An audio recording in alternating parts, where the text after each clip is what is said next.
Mm-hmm.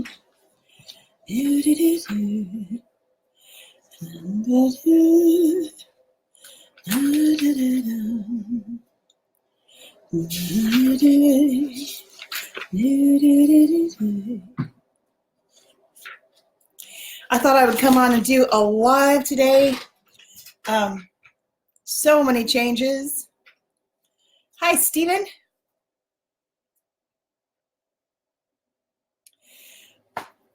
Today is, I was going to do less about, less of an immediate,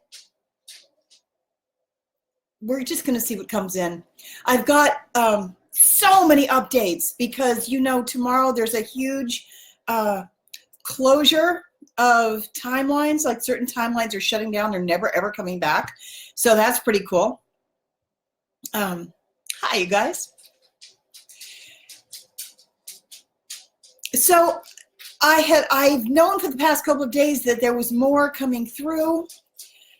I needed to do another live. There are going to be lots of them, but I have been having a hard time organizing the material. And yesterday I thought I was going to do one the entire day. Like I woke up at about 4 in the morning and thought, okay, I have to go on live now. And something kept coming in to interrupt me. And the whole day went by and I didn't get to finish it. So I wound up going and getting a couple of things to make diagrams, and then I made them, but I didn't wind up, they're not finished enough to use. So we'll see what comes in. I thought, I've got these pads lying around everywhere. And like I was driving to Michael's yesterday, Michael's the store. And on the way there, I got a ton of just downloads. You know how sometimes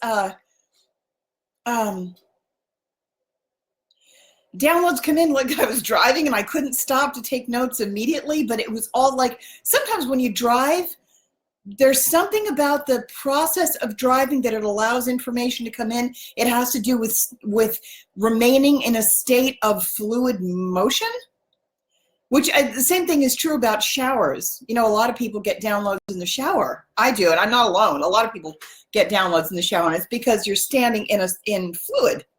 And it's a process where you're like semi-aware and semi-zoned out, and so it's perfect for information to just come in. At any rate, I've got all these pads, and I thought I would just start the live and see what happens. Begin each day with an act of nurture. If we're talking about getting up in the morning and setting the energetic platform for the day, a lot of people will do something like meditation or first thing in the morning, or you set the energetic template. Establish it and make some, I mean, this is what I do. I start the day by setting an intention and taking a physical action. It's a matter of practical magic. If you do that, you could take one action that's mindless and it's kind of wasted, or it's not as potent as an action as it could be. It's a possibility to live like really a kind of a ordinary life and make it energetically extraordinary because of strong intentions that you attach to doing even the most menial jobs. One thing you can do is, like when I feed the birds, bless the birdseed and enlist the, I play with that idea sometimes. When you bless the birdseed and you ask the angels to what you bless the seed, that's one thing. You're going to feed the birds. Like that's your first act of benevolence there. And then if you bless the birdseed on top of it, you've added an additional layer of benevolence and intensity.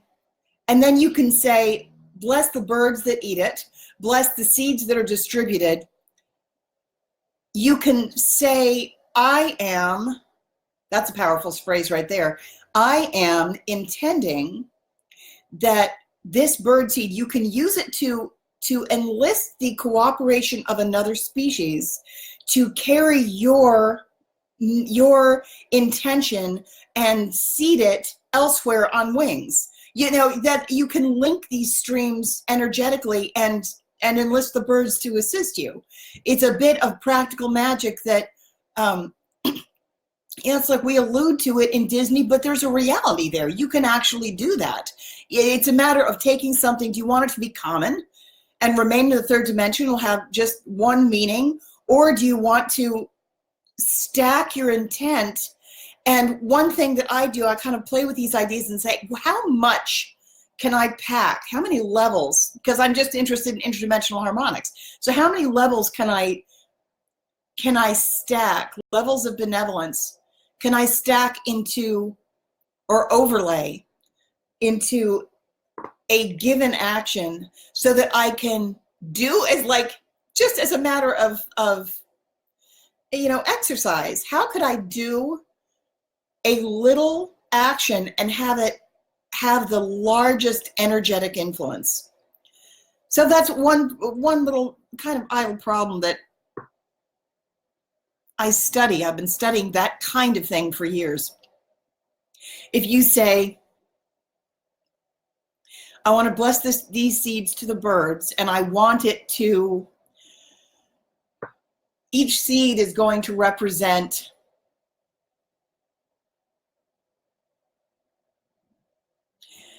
the head of another person that is, not just the head, but like it's going to represent another individual that is transported on wings and lands exactly where they need to be. I'm going to energetically assist that. And then you can, or you could bless it to, another thing I've done, I'm going to fill the bird feeder this morning, and the bird feed, the bird seed that's in this feeder this time, I intend it toward, you know, if I don't have any money to donate to a cause, I could bless the bird seed and say, I'm enlisting wings to take the energy of this as far and wide as possible and nurture, take all of that energy and carry my message as far as it will go through the air.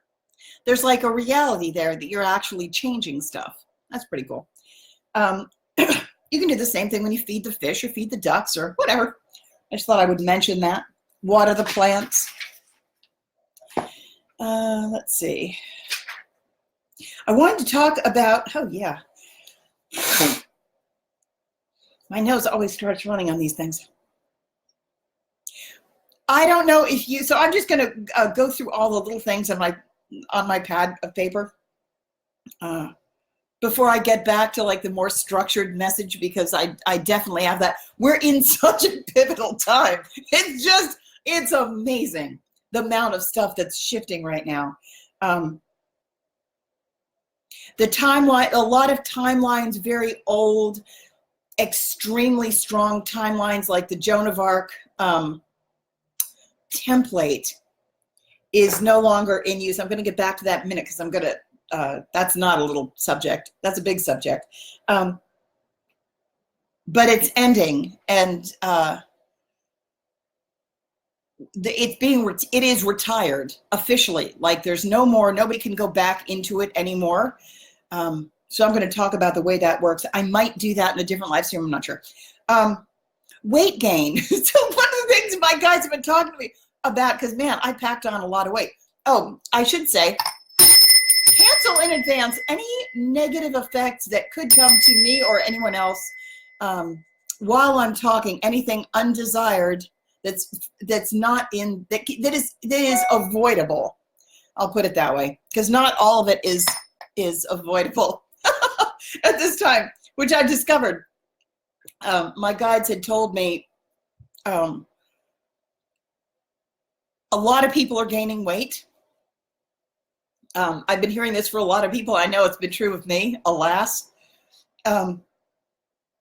Why are we gaining weight? Because I asked my guides this question. Part of me knew already, but I have asked, like, why are so many of us gaining weight? And it's because we're going into expansion and fluidity. And there's a period of time for this transition that every force evolves a form. And as it's not true of everybody. Like the reason I was asking, like I ask my guides questions a lot. Like, well, if this is the case, how come, like, where's the opposite to that? There should be, how come this group is getting away with something or getting away with it? Or like they're not experiencing the same symptoms, but at this other group is experiencing symptoms from this. The thing that made me think of it is Rihanna and Alexander, morning coffee. And they're always talking about like crushing it. Go to the gym, and they're both really fit, and you know, I don't know, they came back from something, they're like, we crushed it. And I'm like, I'm sitting here gaining, I gained like 30 pounds. Like, I'm pretty sure our arms are the same size though. Like I checked it, but I'm like, yeah, I got some girth going. And I like, but my guides had already said, you're going to be gaining some weight. Don't worry about it. You're in a process right now. So don't freak out. Don't go into like seizure mode and panic. Don't dive into keto or like what would be much to my automatic reaction to weight gain is to say, oh, I'm going to get this under control. Like immediately. My immediate tendency would be to go on a water fast, a distilled water fast. I'm going to buckle down and view this as a problem and address it immediately. I've spent my whole life doing that kind of thing. Overcorrecting to the point of sometimes stupidity. So my guide said, this was like 6 months ago or so. They said, you're going to be gaining weight and we need you to just relax and go with it because I set the template for a lot of other people. We're dealing with, in the group that I'm leading through the Joan of Arc template, there's a lot of light workers who are not, we've been carrying a lot of body shame. We're trying to bring things down to 0 point, back to 0 point. We can't have the body shame that the church instilled in us. We can't have we're trying to undo the idea, like my population's broke. I'm not, can't cancel. I'm not saying that as an absolute now, but by and large, the population that I was leading out have been the ones who didn't have squat. Like we've really been very malnourished. Financially, physically, in healthcare. So they're like, you need to really on all levels embrace the increase and just be willing to receive a lot more and avoid, if I go into resistance about the fact that I'm viewing evidence of increase, it will be doing myself and my population a disservice. So unlike I keep having to undo that. You know, you have to go back and redress certain automatic responses. And what they had said to me, probably they've been saying it for like the last year, they've been saying, embrace the schlump. They're like, have it be okay that you're not polished and, you know, lose the mental corset. Don't do that. Just embrace the relaxation and the flow. Your body is going to present you with evidence. I'm paraphrasing, but that's basically what they're saying. Your body's going to present you evidence of your new relaxed state as opposed to, you know, weighing yourself every day to make sure, you know, did I lose a pound this week and try to keep yourself within a control system. There's time for that. In my own history, I had way, way, way too much of that stringent control. And at this juncture, it's important to maintain a balance that I need to let go of that control. And I've got a target and it's center. So every day I ask, in fact, I ask for every decision every decision. I will pull cards, or if not the cards, I will go within and say, where am I off? Usually what I say is, what do I need to do more of? Because it's easier for me to go in a direct, as opposed to what do I need to do less of, but I'll ask that too, whatever. Usually I ask that second. Usually my tendency is toward expansion, because I want to take an action. So usually what I say is, what do I need to do more of? And so often the answer is sit down. Sit down, do nothing. Just hold still. Let somebody else take the action, because I keep jumping to, lunging toward a solution, and I want to take an action.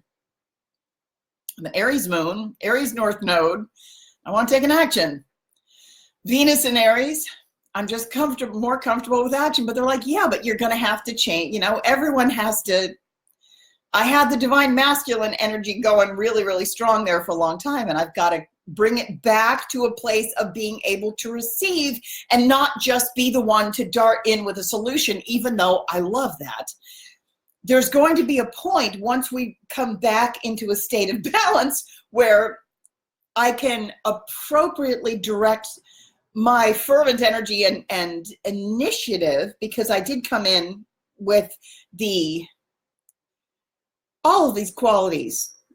I designed myself this way for a reason, and I came in with a group of people to work in cooperation, in tandem, and we crossed a lot of things toward a purpose. We did this for a reason. We crossed all of our astrology. In the new template, there was the Joan of Arc template, which established the group dynamic. We're reaching 0 point, and we're reestablishing a version of it that takes us higher. The old construct, the energetic construct that I've talked about, had one primary triangle in the center, and then it had another one that was lower, and then it all sat in a Merkaba.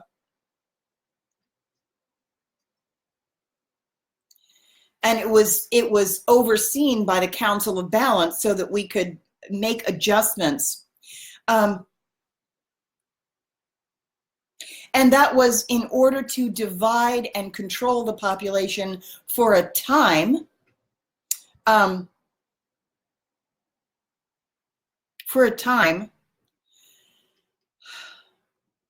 Until it was appropriate to reverse it. And then we've been working backwards. It's like, once it's done its job, we don't need to remain in it anymore. It's time to graduate. You can't just keep, there's a new template coming in. Let's see. I said that. Multi-tier dynamics. Oh, I did this one. Yeah. Hang on a second. I may go back. Is this the right pad? Please tell me I got the right pad for this one.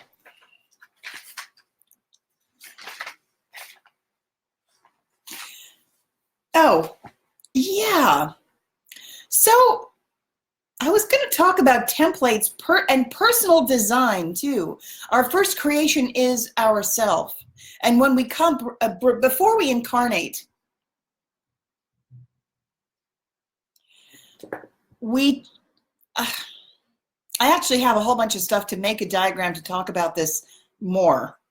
But it's kind of like, if you're particularly before, like now we're moving into a new state of being human where we're able to carry more light. We're becoming more spacious. When we move into light body, even though we're in a physical form, we're based in silica. We're moving into a silica-based body as opposed to a carbon-based. Carbon-based couldn't carry very much light. We were reduced to 2 strands of DNA.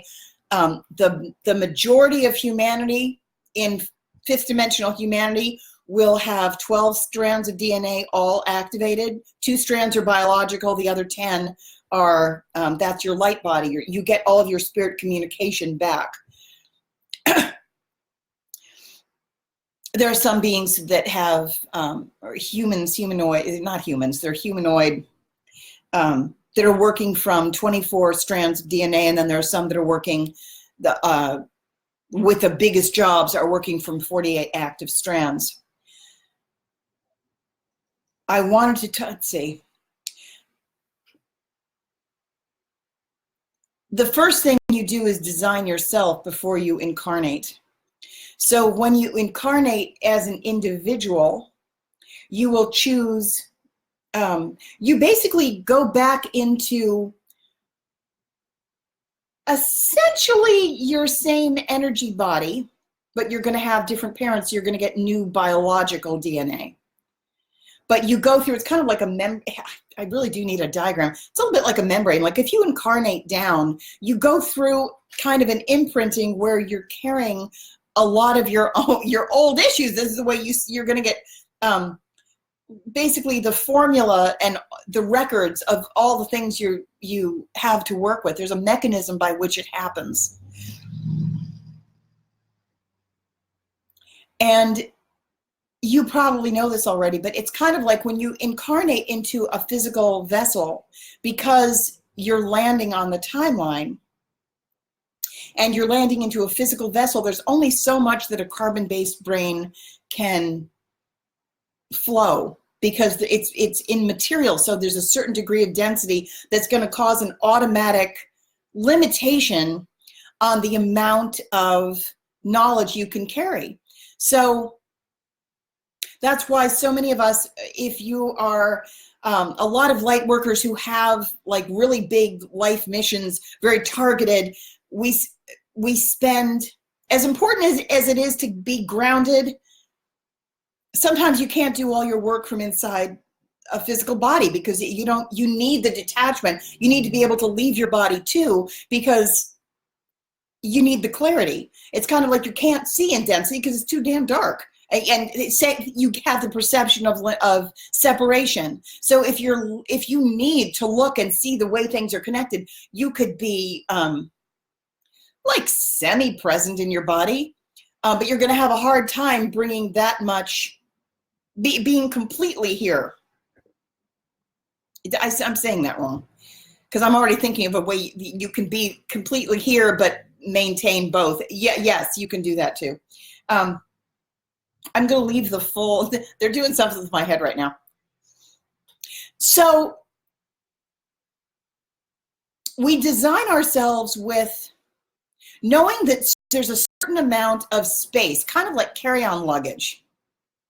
There's only so much. It's going to have to fit within this given amount. It's kind of like you could, like fiber optics, like you're going to be able to carry this much information in with you.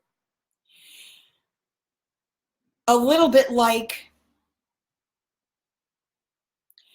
coaxial, it always reminds me of coaxial cable or fiber optics, or like this amount of spaghetti, let's say. And you can choose your ratio of qualities from given templates that already exist.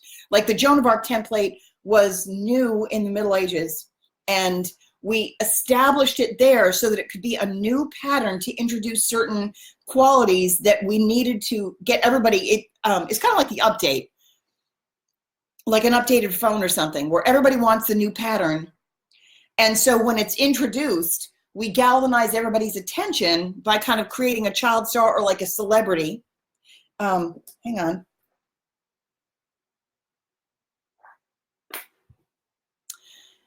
And we had a team of beings above that were, because the energetic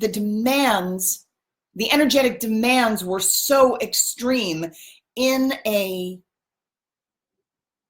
time of such extreme density. Like it's chaotic now, but it was way, way more dense there at that time.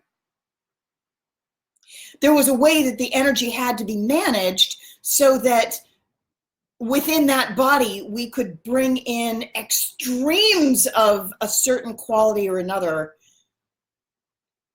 as needed.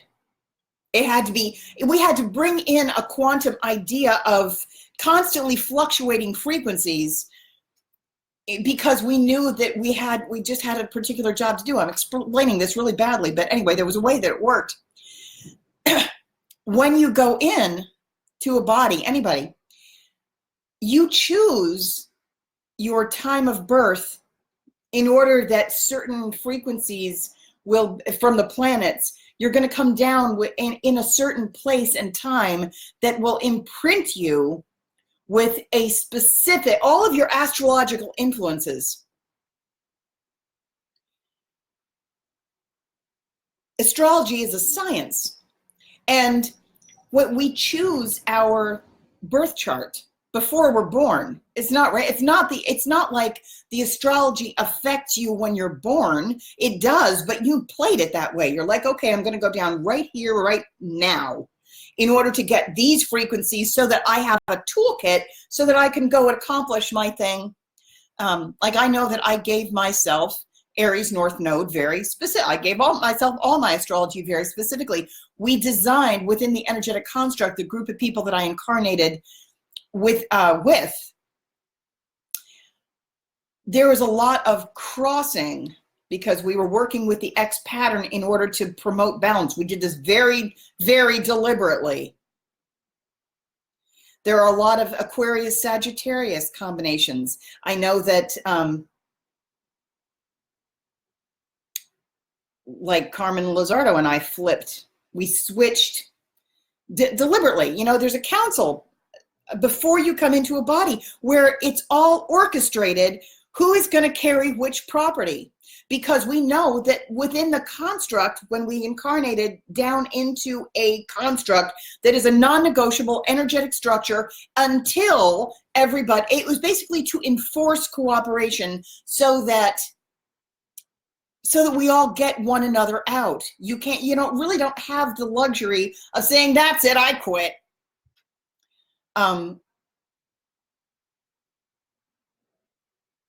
It's going to backfire big time if you do that.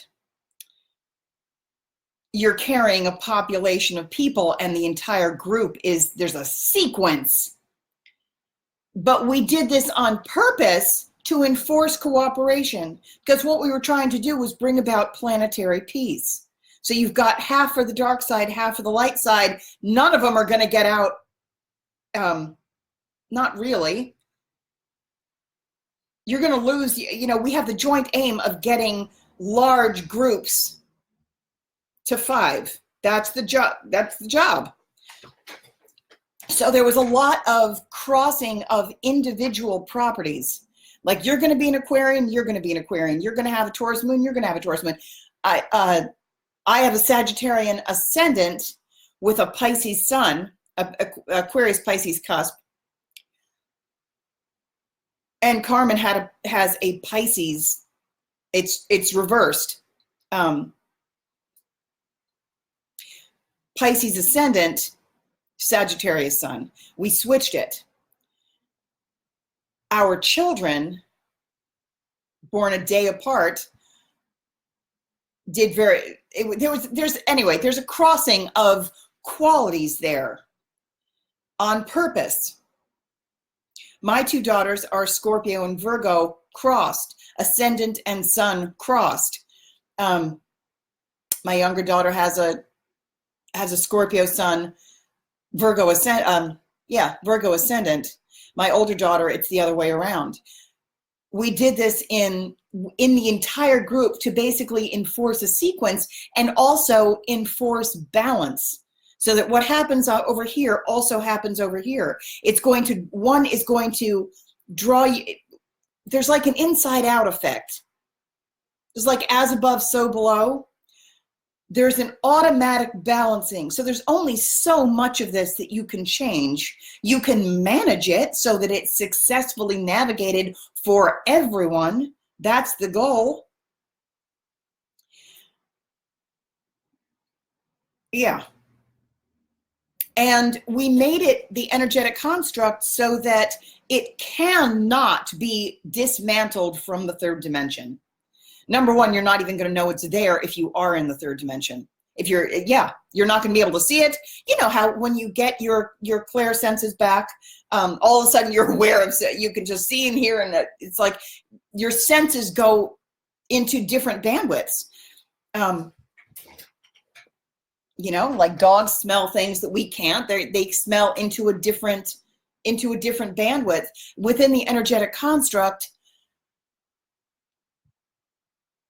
I was born with all my, not all my basically all my clairsenses, particularly clairaudience. My clairaudience is off the charts. I'm deaf in this ear though, almost completely deaf. And in this ear, I have a 30% loss.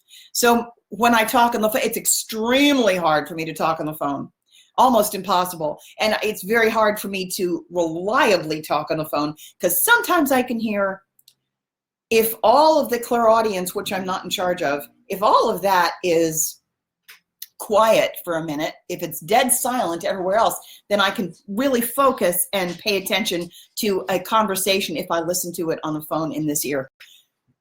But it depends on what else is going on. Like if there's a commotion in clairaudience, my clairaudient hearing takes precedent because my overall job this time is to give my first undivided attention to God. Whatever, I'm taking directions for the entire group. So when the voices speak, I'm right there. That's what I'm doing. It's very interesting though. So sometimes that's why, like if you have a session with me, if you book a session, I never do strictly a phone session, but I will book a session and I can talk to somebody on video, and there's all sorts of information that I can pick up through looking at the energy that's coming through the screen. It's a different way of navigating, but I find it much more accurate. Number one, you can't hide certain things. Like somebody can lie to you over the phone, and there's only so much of that information that I would be able to discern to be a lie. Same with like texting and stuff like that. There's a certain amount of information that's missing from the spectrum that I rely on to effectively navigate, which is why that's why I'm always saying I don't have, like different psychics pull their information from different strata, and I'm missing like the lower two. Unless somebody tells me, or if I'm in somebody's presence, I have a whole bunch more information. If you give me physical data, then I can triangulate. I'm like, okay, that goes here, that means this, and now I have a clear picture of how to go. But I'm totally cut off otherwise. Unless somebody gives me that information, I don't have it to work with. So I'm just handicapped. The only direction that I can really, and it's also my job, it is my job to navigate, to pay attention fully to the whole spectrum, like the Rolodex of frequencies, and see what's coming in and it kind of directing traffic in the astral realms so that things come out more favorably for all parties. I wanted to make a correction. Oh, before I do that, no, I'm going to finish this point.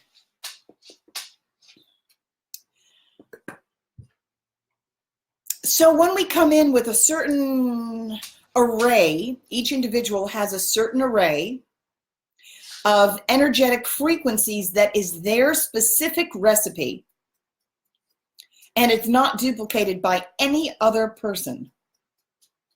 So it's very specific and easily identifiable. It's not going to be, you're not going to be able to, when you really identify somebody's clear energetic signature, you're going to be able to see their karma, you're going to be able to see their motivation, everything about them, everything that's hidden, etc., that they thought they could hide. They can't hide it. In higher dimensions, you can just look at somebody. That's why I would say when like people are transparent, you basically just have all their information. You can see their character. You can see their preferences, their ailments, where they tend to, where they're likely to be targeted if they're targeted by darkness. Like that person is carrying a lot of anxiety. If darkness wants to prey on them, that's the avenue their darkness is going to use because they have a clear in. So when I'm being a wise steward, I can take my ability to see these areas and I can say to somebody, you need to work on this thing, because if we put certain people in certain positions, they're going to be targeted in specific ways. That's why, like, I had a business meeting one time, and I looked around the table. I'm like, they just took out my whole, before it even happened. I'm like, none of you are going to come back to this meeting, are you? I could tell that all of them had been targeted and compromised, and I knew when I was looking at them, this guy's going to be let off by his dick. This person is going to think that there's a business opportunity that's going to pay her more because her motivation is really toward greed, and they're going to pull her off by dangling easy money in front of her. This person is too lazy to continue, and she's going to be targeted this way. Not a lot I can do about it. I could give a warning. Frequently, that's misinterpreted by people in the third dimension who think that I'm being self-serving. Like, well, you just want me to give you money. It's not always it. What I really am after is the overarching goal of getting the entire group to safety. I was going to talk about a lot of this information overlaps and it's cross-referenced, so I'm having a hard time sometimes organizing it to get the information out. I was going to talk about one of the reasons the educational system and every other system needs to change is because you cannot apply one rule to everybody across the board anymore. The systems that did that will automatically fail because the only actual security as we move up in frequency level by level, the only actual security is going to come from being very adjustable to accommodate the greatest diversity as possible. And I'm going to use, they told me to use this example. Certain people are able to do certain jobs that other people are not really qualified. They're not going to be able to do that job no matter how much you want them to, or even if they want to learn. There are some times when some people are going to naturally have a way of doing certain things easily in ways that are not necessarily apparent. Like, I'm not explaining this well. If you think about every person's individual algebra, individual recipe, when we try to, remember I was talking about synchronicity, that the way spirit guides will guide individuals or objects or affect the energy from above to make certain energetic streams go toward who needs it. Like, at least on my side, there are no sides really, but in the fourth dimension, when we worked from that location